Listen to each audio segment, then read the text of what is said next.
Hello students, welcome to our chemistry class. आज की class का टॉपिक है पैरेलल फर्स्ट ऑर्डर रिएक्शन। ये टॉपिक है केमिकल काइनेटिक्स के अंदर का। ये क्लास 12th में जो केमिकल काइनेटिक्स है उसका एडवांस वर्जन है। फर्स्ट ऑर्डर रिएक्शन है, पर उसमें क्या देखेंगे हम लोग, पैरेलल टाइप का reaction. First order reaction simple way में पढ़ा था, जिसका हाफ लाइफ क्या था, ln2/k, और ए था a = a0 e⁻ -kT rate constant. ये सिंपल वे में था। अब क्या करें, उस रिएक्शन को कॉम्प्लिकेट कर रहे हैं। तीन टाइप से यहाँ पे कॉम्प्लिकेट करके बोला गया है। फर्स्ट ऑर्डर रिएक्शन है, पैरेलली जा रही है, यानी ए है उसी से ही बन रहा है बी और उसी से बन रहा है दूसरा प्रोडक्ट सी। तो यानी ए में पैरेलल टाइप की दो रिएक्शन हो रही है। एक है रिवर्स, जैसे इक्विलिब्रियम में पढ़ा था, ए फॉरवर्ड भी जा रहा है फर्स्ट ऑर्डर, वापस से भी रिवर्स आ रहा है, तो ये हो जाएगा reverse first order. Third type है सिक्वेंशियल और कॉन्जिक्यूटिव फर्स्ट ऑर्डर। सिक्वेंशियल का मतलब ए कन्वर्ट हो रहा है बी में और फिर बी से ही कन्वर्ट हो रहा है सी, सी से डी, ऐसे सीक्वेंस में चल रहा है, वो टाइप हो जाएगा सिक्वेंशियल। तो आज की क्लास में हम लोग लेंगे पैरेलल फर्स्ट ऑर्डर। तो टॉपिक डालते हैं हेडिंग पैरेलल फर्स्ट ऑर्डर। इसको कॉम्पिटिटिव फर्स्ट ऑर्डर भी बोलते हैं। क्यों? जो ए है वो कन्वर्ट हो रहा है बी एन दूसरा प्रोडक्ट सी में, तो ए से बी भी बन रहा है जो कि प्रोडक्ट है, सी भी प्रोडक्ट है। दो प्रोडक्ट में से किसका ज़्यादा प्रोडक्ट बनेगा, यानी वो किस पे डिपेंड करेगा, उसके रेट कांस्टेंट पे कंपीट कर रहा है। ए रिएक्टेंट में से किसका कितना प्रोडक्ट बनेगा उसको हम लोग, और इन दोनों का हाफ लाइफ भी इसमें देखते हैं। चलो स्टार्ट करते हैं। स्टार्टिंग में जब रिएक्शन स्टार्ट हुई है, T = 0 है, तो जो ए है, ए का कंसंट्रेशन मान लेते हैं ए। जब स्टार्ट ही हुआ है तो बी में प्रोडक्ट है, वो तो नहीं बना होगा, बी एंड सी का प्रोडक्ट मान लिया है 0 है। किसी टाइम टी पे, एट एनी टाइम, ए में से कुछ कम होगा -x, तो वो क्या बना, बी अगर x बनेगा, बी किससे बन रहा है, ए से, यहाँ पे अगर x फॉर्म होगा तो ए में से क्या होगा, x माइनस होगा, तो लिख लेते हैं, यहाँ पे ए था, ये x बना तो -x। जब c बना y, यहाँ पॉजिटिव लिख रहे हैं क्योंकि ये बन रहा है, प्रोडक्ट है इसलिए प्लस का साइन, रिएक्टेंट में से कम हो रहा है तो माइनस का साइन। c बन रहा है y, तो यहाँ से y माइनस भी होगा, तो लिख लेते हैं, और यहाँ से y। ए का कंसंट्रेशन हो गया a - x - y, और b बना है x, c बना है y। इसको ऐसे लिखते हैं, a से b बन रहा है और दूसरा a से ही c बन रहा है, दोनों को अलग अलग करके लिख लिया। इसका रेट कांस्टेंट है k1, इसका रेट कांस्टेंट है k2। k1 and k2 are rate constant. Rate constant only depend करता है टेम्परेचर पे, वो अरीनेस इक्वेशन के थ्रू बताते हैं। b फॉर्म हो रहा है तो लिखेंगे उसको dB/dt, प्लस का साइन। और हमेशा जो रिएक्शन का लिखते हैं वो किसके रेस्पेक्ट में लिखते हैं, रिएक्टेंट के रेस्पेक्ट में। तो इस रिएक्शन में फॉर्म हो रहा है तो प्लस k1, इसका रिएक्शन का रेट, इस रिएक्शन का रिएक्टेंट A है तो यहाँ पे A लिखेंगे। तो सिमिलरली अगर C के लिए लिखेंगे तो dC/dt = ये भी फॉर्म हो रहा है तो क्या साइन आएगा, plus rate constant k2। Reaction के हमेशा रिएक्टेंट के टर्म्स में लिखना है। A to C जब C बन रहा है वो किस पे डिपेंड करेगा, रिएक्टेंट A पे। ये हो गया है C के लिए। अगर A के लिए लिखा जाए dA/dt, ये कम हो रहा है, किससे कम हो रहा है, रेट कांस्टेंट k1 और k2 दोनों से कम हो रहा है तो माइनस k1, और हमेशा रिएक्टेंट के टर्म्स में लिखना है। k1 के लिए रिएक्टेंट क्या है, A, तो जहाँ जहाँ k आएगा k1 वहाँ पे A लिखेंगे। अगर बन रहा है तो प्लस, कम हो रहा है तो माइनस, पर हमेशा रिएक्टेंट के टर्म्स में। k2 से भी डिक्रीज हो रहा है तो -k2। k2 का रिएक्टेंट A है तो A लिखेंगे, कंफ्यूज नहीं होना है, दोबारा एक्सप्लेन कर रही हूँ। B जो फॉर्म हो रहा है तो B फॉर्म होने के लिए k1 है तो k1 लिखा है, और k1 के अकॉर्डिंग रिएक्टेंट A है तो k1 जहाँ जहाँ होगा वहाँ A लिखना है। k2 का रिएक्टेंट भी A है तो k2 के आगे भी क्या आएगा, A, तो हमेशा रिएक्टेंट के टर्म्स में लिखना है। अब इस केस में A को कॉमन ले लेते हैं और माइनस को भी कॉमन, तो k1 + k2 हो गया। ये k1 k2 को कॉमन ले लिया तो dA/dt = -k1 + k2A। तो यहाँ पे अगर हम कंपेयर करें तो K1 प्लस K2 एक नेट इफेक्टिव रेट कांस्टेंट आ गया। तो क्या लिख सकते हैं, K effective is equal to K1 plus K2। तो इसको ओवरऑल लिख लिया, dA/dt is equal to minus K effective A। तो ये इक्वेशन हो गई A के लिए। और B के लिए क्या थी,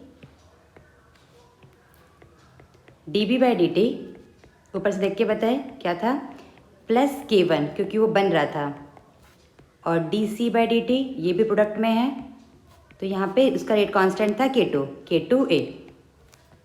यह तीनों को एक साथ लिख लिया है। अब T½ में रिलेशन निकालते हैं। T½ किसी भी फर्स्ट ऑर्डर के लिए लिखते हैं ln2/k। T½ उसके करस्पॉन्डिंग रेट कांस्टेंट के बराबर होगा। तो K को लिख सकते हैं हम लोग, K इधर चला गया, ln½ नीचे आ गया, तो ln2/T½ ये जो इक्वेशन है इसको इक्वेशन नंबर 1 ले लेते हैं। फ्रॉम इक्वेशन 1 क्या आया था, K effective is equal to K1 plus K2। तो K इफेक्टिव को जैसे K को लिख सकते हैं ln2/½ वैसे ही यहाँ पे लिख रहे हैं ln2/T½ इफेक्टिव। इफेक्टिव मतलब ओवरऑल रिएक्शन का। K1 A to B बनने का रेट कांस्टेंट था, तो ln2/T½ of first equation plus ln2/T½ ये है सेकंड इक्वेशन। इसको कंफ्यूज नहीं होना है, यहाँ पे 1 लिखा था, ये किसके लिए है 1, दोबारा से यहाँ लिख लेते हैं। A से जो B जा रहा है इसको बोल दिया है पाथ 1, पाथ बोलना बेटर है इक्वेशन से, पाथ 2, पाथ 1 और ये है पाथ 2। इस इक्वेशन का रेट कांस्टेंट था K1, इसका K2। तो इस इक्वेशन A जो B जाएगा उसके लिए लिखा है ये, और A से जो C जाएगा उसके लिए लिख दिया ln2/T½ तो K इफेक्टिव दोनों को ऐड कर देंगे, तो वैसे ही यहाँ पे लिख दिया है। इस इक्वेशन को अगर यहाँ पे अच्छे से लिखें, ln2 कैंसिल कर दिया तो क्या आ जाएगा, 1/T effective is equal to 1/T1 1/T2। और यहाँ पे T क्या चीज़ है, T रिप्रेजेंट कर रहा है हाफ लाइफ को, T रिप्रेजेंट हाफ लाइफ। एक इक्वेशन का हाफ लाइफ दे रखा होगा, दूसरे का हाफ लाइफ दिया होगा, तो ओवरऑल पूछा होगा, तो डायरेक्ट सम नहीं करेंगे, ध्यान रखेंगे ये रेसिप्रोकल में करके सम करना है। इस इक्वेशन को कर लेते हैं हाईलाइट, इसको याद रखना है, जब पहले टाइप की रिएक्शन होगी तो उसका हाफ लाइफ क्या होगा। कॉन्सेंट्रेशन निकालते हैं, सबके लिए क्या कॉन्सेंट्रेशन होगा, from first order chemical kinetics से हम डायरेक्टली क्या लिख सकते हैं,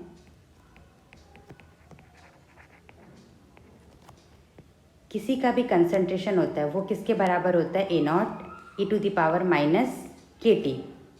यहाँ पे अगर हम A के लिए लिख रहे हैं किसी भी टाइम पे, तो वो क्या होगा, उसका स्टार्टिंग में मान लिया था हमने स्मॉल a e⁻, उसका K इफेक्टिव था K1 plus K2 into T। A के लिए था K1 plus K2 rate constant. A का इक्वेशन आ गया, डायरेक्टली लिख दिया है हमने। B के लिए B होगा dB/dt is equal to K1A।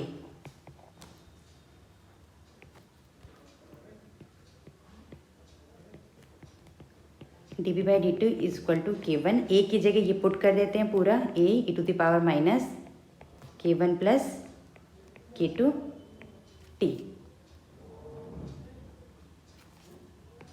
dt को यहाँ ले जाएंगे और उसको कर देंगे इंटीग्रेट। इनमें से कोई भी b का टर्म नहीं है तो उसको एज इट इज़ रख दिया, K1A। खुद से करेंगे तो ज़्यादा क्लियर होगा, करते चलें उसको साथ साथ। यहाँ पे इंटीग्रेट कर रहे हैं। b का अगर कंसंट्रेशन अगर देखा जाए तो कंसंट्रेशन क्या था, शुरू में 0 था, बाद में x हो गया, और टाइम स्टार्टिंग t से लेके 0 तक। लिमिट के साथ पूरा पुट करेंगे, e⁻ का आपको इंटीग्रेशन आना चाहिए, क्या होता है, -x ही रहता है, तो उसके हिसाब से पूरा सॉल्व करेंगे तो B का कंसंट्रेशन आ जाएगा, मैं डायरेक्टली लिख रही हूँ K1, A तो रहेगा ही, K1 plus K2 1 minus E bracket K1 plus K2 T। थोड़ा हिंट दे रही हूँ कैसे करना है, पहले इंटीग्रेट करना है फिर लिमिट पुट करना है। लिमिट पुट करेंगे तो जब T पुट करेंगे तो यहाँ पर T रहेगा, जब लिमिट 0 पुट करेंगे तो e टू दी पावर 0 मतलब हो जाएगा वो 1। तो उसके हिसाब से यहाँ पे टर्म आया है। एक बार खुद से प्रैक्टिस करना, नहीं आएगा तो कमेंट बॉक्स में बताएंगे, इसका सेपरेट सॉल्यूशन का एक वीडियो बना लेंगे। ये बनाया B के लिए, तो सिमिलरली हम C के लिए भी लिख सकते हैं, क्योंकि B एंड C में बस एक ही रिलेशन था, सॉरी एक ही डिफरेंस था, उसका रेट कांस्टेंट अलग था। तो K2 आ जाएगा K1 की जगह और पूरा का पूरा स्टेप सेम रहेगा, K1 प्लस K2 T। ये हुआ। अगर हम रिलेशन निकालें B रेज टू C तो क्या आएगा, पूरा टर्म सेम है तो क्या डिफरेंस है, K1 B प्रोडक्ट बन रहा है K1 के करस्पॉन्डिंग, C बन रहा है K2 के करस्पॉन्डिंग, तो क्या हो जाएगा K1 बाय K2। तो ये याद रखना है, इतना सारा डेरिवेशन अगर यहीं भी याद रहे तो B के किसी करस्पॉन्डिंग बनेगा जो उसका रेट कांस्टेंट है और C बनेगा K2 के। तो यहाँ पे एक ये याद रखना है, एक दूसरा क्या था 1/T½ effective is equal to first का T½ और एक दूसरे का T½ एक ये याद रखना था कि effective will be overall K1 plus K2। ये तीन चीज़ें अच्छे से याद रखनी है। इसको ऐसे हाईलाइट कर लेते हैं, सिंबल भी लगा देते हैं याद रखने का, नोट। अब एक्टिवेशन एनर्जी में रिलेशन निकालते हैं। एक डायरेक्ट लिख लेते हैं एक्टिवेशन एनर्जी में क्या रिलेशन होगा, E इफेक्टिव एक्टिवेशन एनर्जी, ये कौन सा है इफेक्टिव। सारे फॉर्मूलेज को एक साथ लिख दिया है। ये होगा फर्स्ट इक्वेशन का E1 के 1 प्लस EA2 यानी सेकेंड इक्वेशन का एक्टिवेशन एनर्जी इंटू उसका K and K1 plus K2। अभी देखेंगे ये फॉर्मूला कहाँ से आया है, आपको डायरेक्टली ये याद रखना है। एक बार पॉज करके आप भी ट्राई कर सकते हैं। ये डेरिवेशन बता दिया है कि फाइनली ये आएगा, तो कहाँ से आया ट्राई करें। ये आया है K effective is equal to K1 plus K2 और K को क्या लिख सकते हैं हम लोग A। यहाँ पे ये अरिनियस का कांस्टेंट है, A इफेक्टिव माइनस EA/RT। कौन सा इक्वेशन है ये, अरिनियस। इसके लिए A1 EA1/RT। टेम्परेचर कांस्टेंट है, कंफ्यूज नहीं होना, ये T और उसमें ये टेम्परेचर है, plus A2 e to the power minus EA/RT। Here T is temperature. अब देखो यहाँ पे EA वाला जो टर्म है वो तो e टू द पावर है, तो उसके लिए बेटर क्या होगा, पावर से हटाना है, पावर को नीचे ले आना है। तो क्या कर लेते हैं, डिफ्रेंशिएट। ऑन डिफ्रेंशिएटिंग दोनों साइड डिफ्रेंशिएट कर दें। आप लोग डिफ्रेंशिएट करने में मास्टर हैं, आप लोग बहुत फास्ट कर सकते हैं। विद रिस्पेक्ट टू टेम्परेचर इसको डिफ्रेंशिएट करेंगे। तो डिफ्रेंशिएट करते वक्त ध्यान रखना है, यहाँ पे फॉर्मूला जो आपको पता है फिर भी एक बार लिख दिया है, x to the power n है तो n बाहर आ जाता है और एक पावर कम हो जाएगी। तो यहाँ पे 1/T है, तो 1/x या 1/T को हम t टू द पावर -1 लिख सकते हैं। तो -1 है वो आगे आएगा और -1 में से एक माइनस करेंगे तो वो हो जाएगा -2। तो ये सिली मिस्टेक को अवॉइड करना है, उसको ध्यान में रखते ही डिफ्रेंशिएट करते हैं। पॉज करके आप खुद डिफ्रेंशिएट करें, लास्ट में आप आंसर मैच कर सकते हैं। और e to the power x को डिफ्रेंशिएशन क्या होता है, e to the power x as it is. उसको डिफ्रेंशिएट करेंगे तो a कांस्टेंट है वो एज इट इज़ रहेगा, 1/T का हो जाएगा 1/T²। ये मैं डायरेक्टली लिख देती हूँ, 1/x का क्या होता है -1/x²। तो ये 1/T² हो गया। फिर e to the power minus EA/RT as it is. तो सिमिलरली इसके लिए भी, ये तो हमने इफेक्टिव का लिखा है A के करस्पॉन्डिंग और B वाले के करस्पॉन्डिंग, तो क्या होगा सेम। माइनस EA1RT, सॉरी यहाँ पे RT नहीं रहेगा क्योंकि कांस्टेंट चीज़ें आगे आती हैं, R minus 1/T² A1 e⁻ minus EA1RT। Similarly दूसरे वाले के लिए भी माइनस EA2 एक्टिवेशन एनर्जी है ये, R रेट कांस्टेंट नहीं है ये गैस कांस्टेंट है, minus 1/T² A2 e⁻ minus EA activation energy 2 और RT। इस पूरे को सॉल्व करेंगे तो ये जो पार्ट है ए इफेक्टिव, इसमें से इस वाले को सिर्फ कॉमन ले रहे हैं, मैं इसको हाईलाइट कर दे रही हूँ, ये ए, इसको क्या लिख सकते हैं हम लोग, जो हाईलाइट किया है उसके अलावा पहले लिखा, और हाईलाइटेड वाले पार्ट को लिख सकते हैं के, क्योंकि ए e⁻ माइनस EA/RT, ये पूरा को के इफेक्टिव लिखा है। सिमिलरली EA2 ये R है 1/T2, इस पूरे को क्या लिख सकते हैं K1, और सिमिलरली माइनस माइनस करके प्लस ही लिख देते हैं, इतना माइनस हटाते हैं,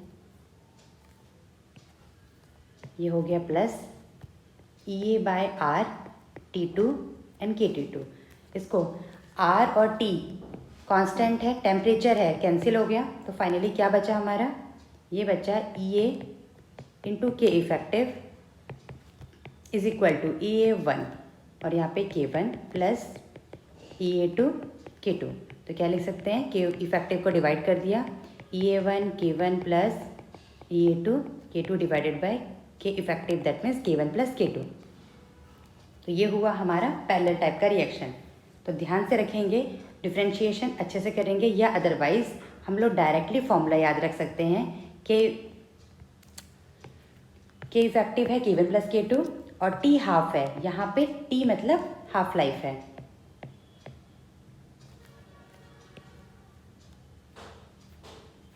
T1 प्लस T2, B और C जो पैरेलली बन रहे हैं, compete कर रहे हैं, तो उनका जो प्रोडक्ट का रेशो होगा, कॉन्सेंट्रेशन का रेशो, वो होगा K1/K2, जिसका K ज़्यादा उसका प्रोडक्ट ज़्यादा। इससे रिलेटेड क्वेश्चन डिस्क्रिप्शन बॉक्स में डाल देंगे, आप उसको प्रैक्टिस करेंगे, जो नहीं आएगा प्लीज़ बॉक्स में बताना, so that we can discuss in the next class. Thank you, have a nice day.